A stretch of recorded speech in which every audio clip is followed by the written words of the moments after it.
What's poppin', peeps and creeps?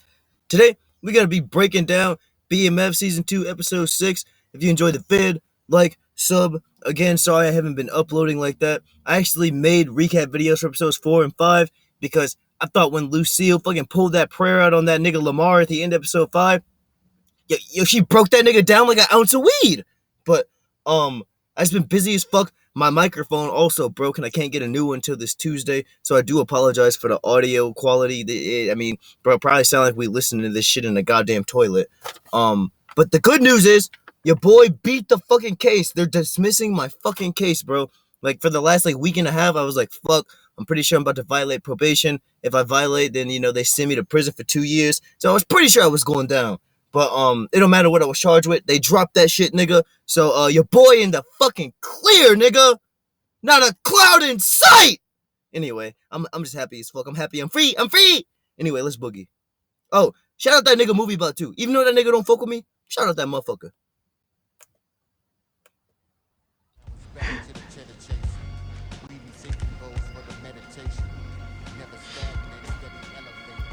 Real quick before we even start this, I just gotta ask, would y'all have showed Meech the wire after that nigga came through? He said, nigga, I reserved a spot in the cemetery for you, Kato, your baby Pac, and your mama.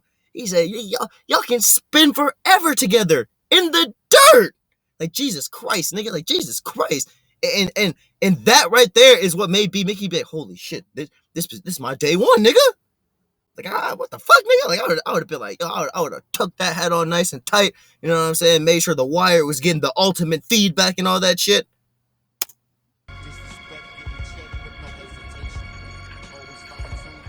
After Meech and Terry's short stint in Atlanta, they were back in Detroit in Episode 6, Homecoming. And they were not only back to re-establish BMF and take back the streets, but also settle some old beef with Lamar.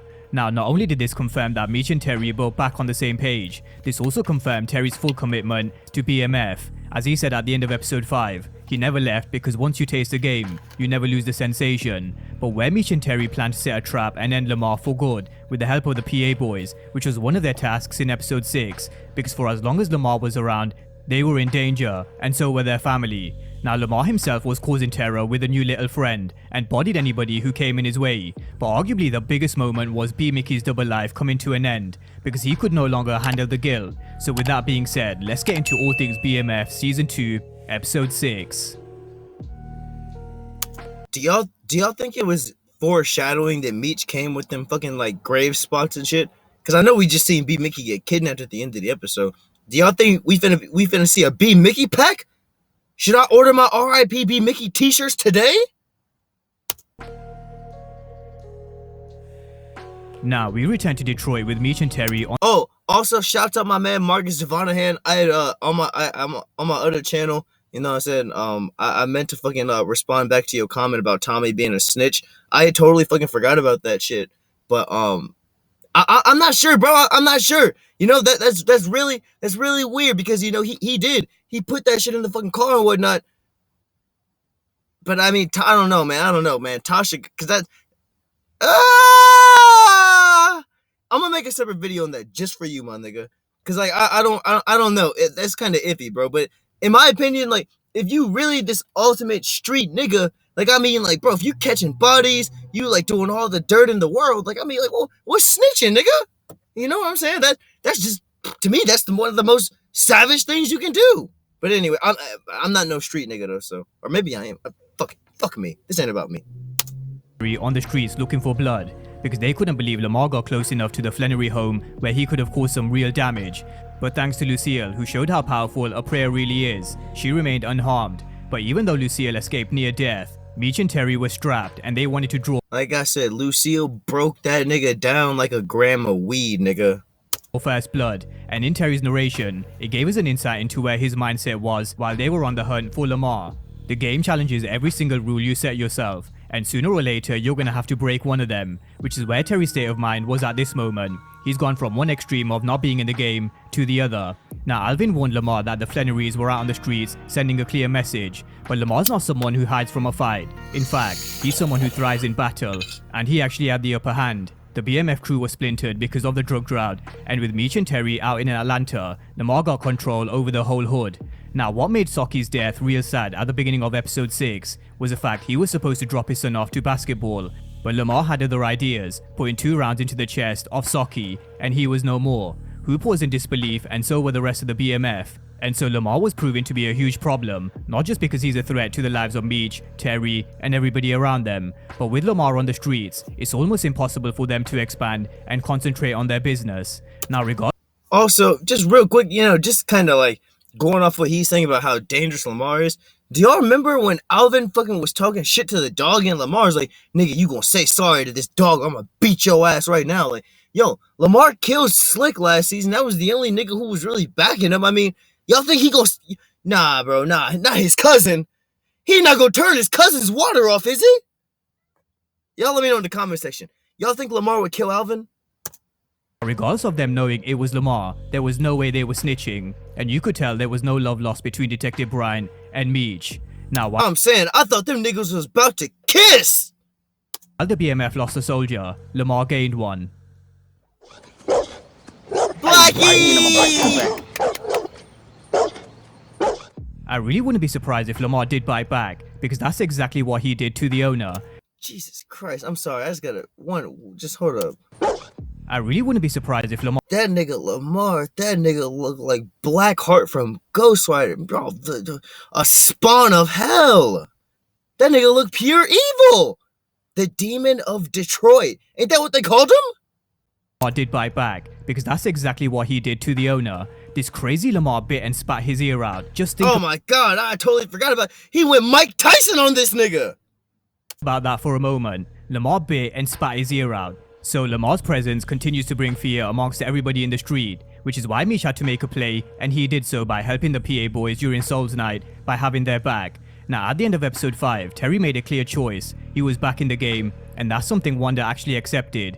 He also fully commits when he tells his high school teacher and his parents at the same time he's not going to be returning to school to complete his education. Now, of course, this was always going to be a shock to Lucille and Charles because they're old school, but there was no... Oh my god, speaking of that nigga, yo bro, I'm telling you now, like Charles is fucking Maribel, whatever that Maribel Jones, whatever that bitch's name is, Maybell. Yo, hey, yo, that chocolate bitch. Charles is putting it down. Like, bro, I swear I ain't seen a condom within like 10 miles of them niggas. Yo, I'm telling you, ain't no way Charles gonna knock this bitch up. But yo, this nigga Charles was really on some demon time this episode. Like, I remember he and Lucille was like out at dinner. Lucille talking about, oh my god, these migraines, she having all kind of brain injuries and shit. You know what I'm saying? She literally told Charles, she's like, yeah, I forgot what the lady's name was at church. It was that young lady, because I remember she confronted her when she told Denise to like beat it and whatnot. But she all fucking told her, she was like, yeah, Charles, I thought you was having an affair with old bitch at church. And, Charles is like, don't be silly, nigga. And I'm like, bro, right after the dinner. And she's all telling Charles, too, like, yeah, I'm saying, I know you hungry right now, but after this headache go away, I got a little dessert for you. And, like, this nigga Charles, like, you know what I'm saying? I mean, God, the pussy coming at this nigga Charles like a boomerang. But fucking, like, bro, he literally, right after he dropped Lucille off from, like, having this nice romantic dinner, he literally went and fucked Maybell Jones, like, right after that shit.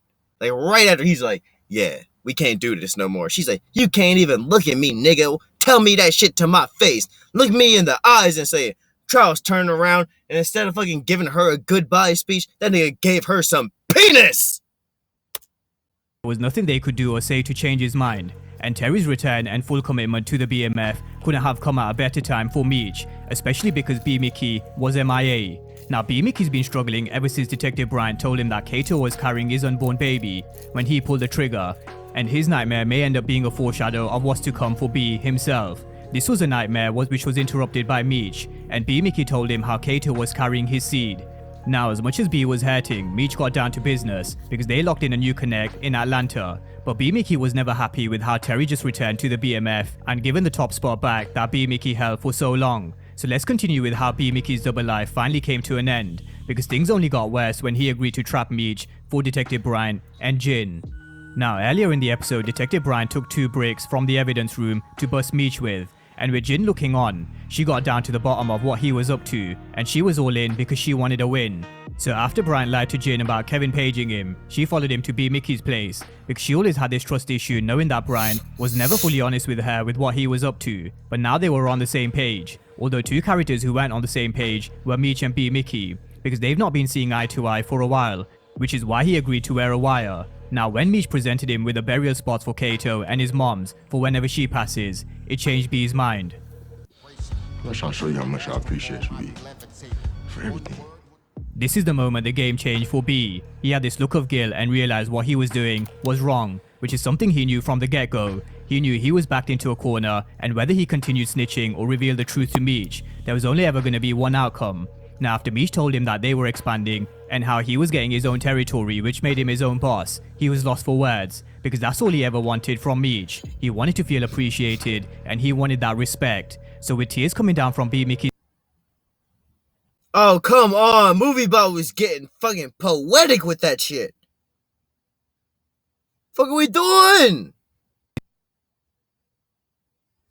FAPA? FAPA Workshop. Get this shit off my screen, nigga. So you want to know where to invest $1,000 right now? Well, forget about stocks, real Nah, nigga, he said forget about stocks, forget about stocks, forget about real estate. Nigga, that third one better say forget about you! estate or cryptocurrency. There is a little known trend.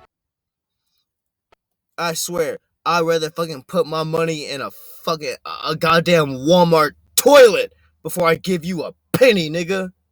From B Mickey's eyes, he made the decision to take his cap off and reveal the wire, and Meech was furious. He couldn't believe it. He took the product and went out the back, and B Mickey followed while Detective Bryant and Jin burst into the recording store, but they were long gone. But with the drugs gone along with Meech, Bryant's plan failed, and all this time he's put in with his CI, it was all for nothing. Now So do y'all think that now like Bryant's gonna try to pin J-Mo on?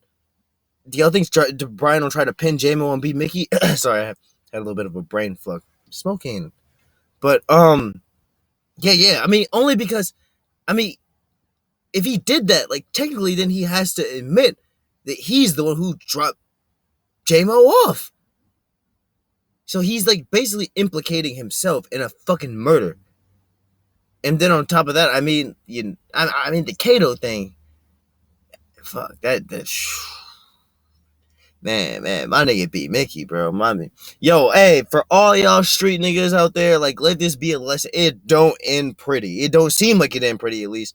Like, I ain't seen one show where these niggas go out good. Like, Ghost ain't go out good. I'm pretty sure Franklin from Snowfall ain't going out good. This nigga Meech, this nigga in prison right now. I mean, goddamn, nigga. Tariq?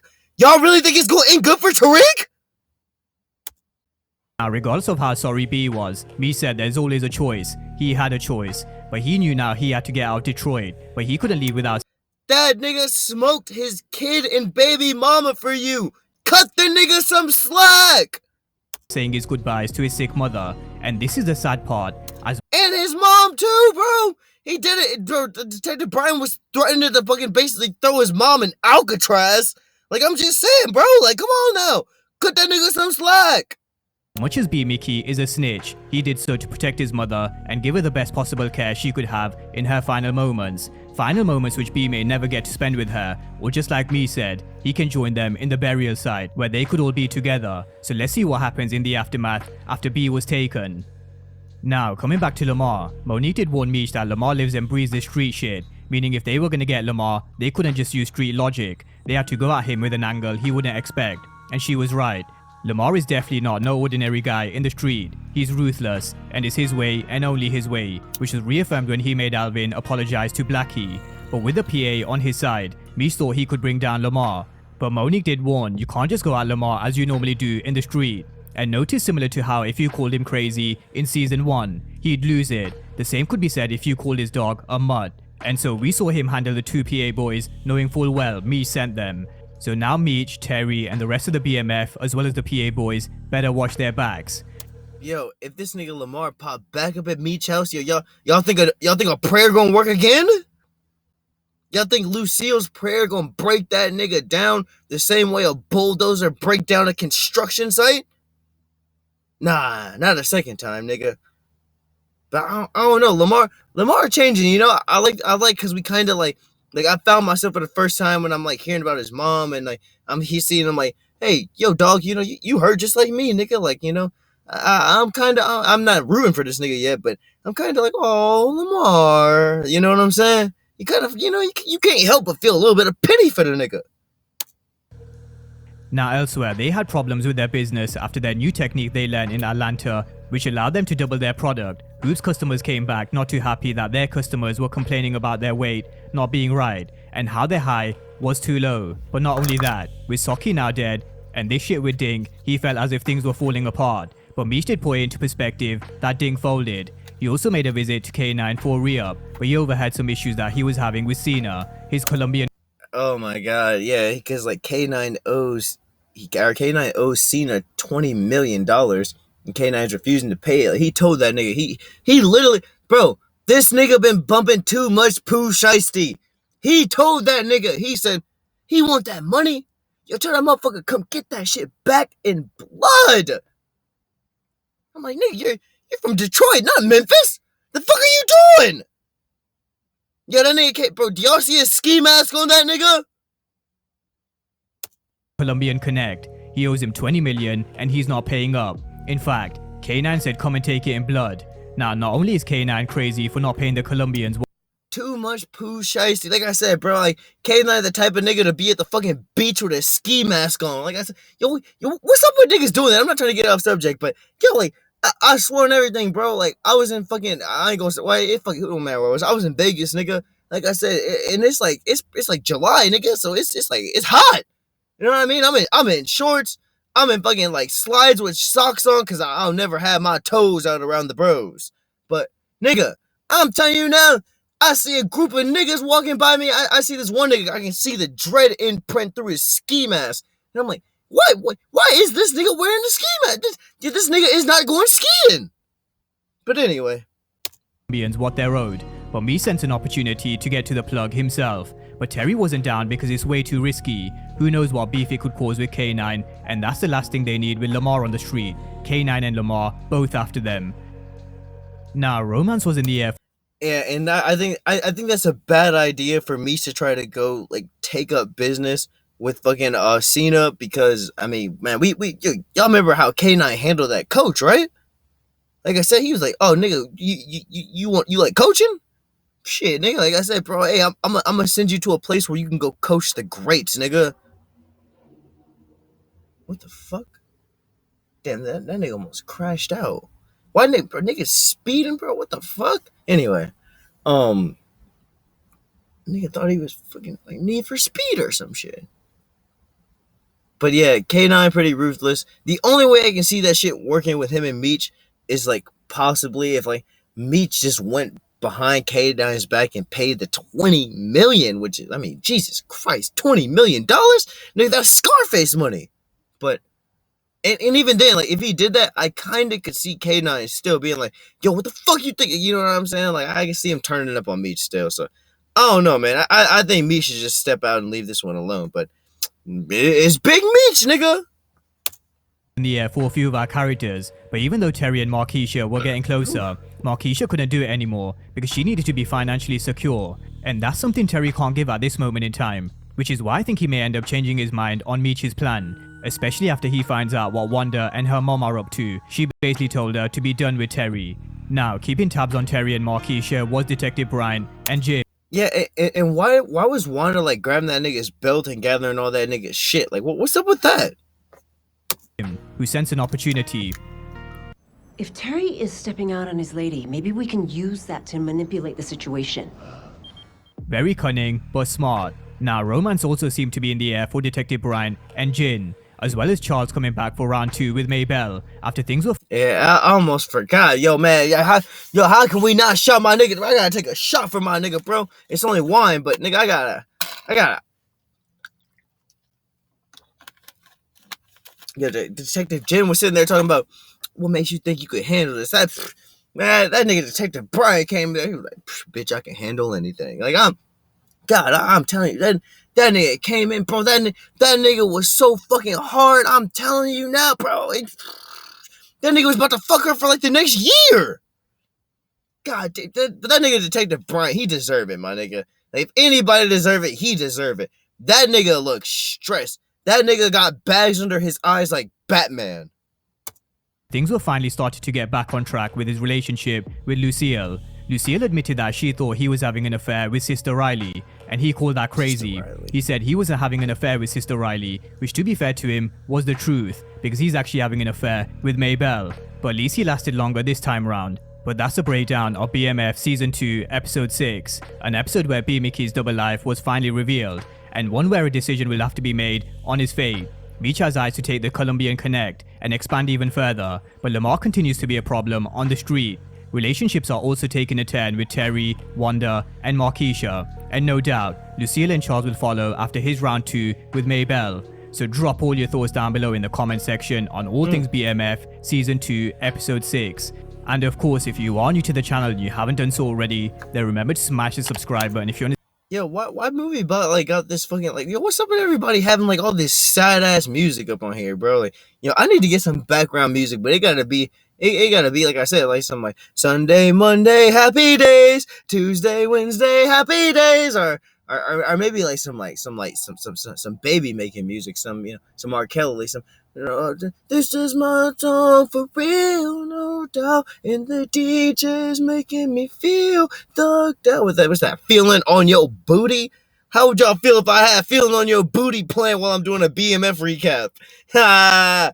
Nah, I'm just fucking around. But if you enjoyed the vid, like, sub, don't forget my nigga Movie Butt, and am I not oh no, this is my other channel. I'm like, why am I not subbed to Movie Butt? But forgot my other channel. I'll catch you on the next one. Peace.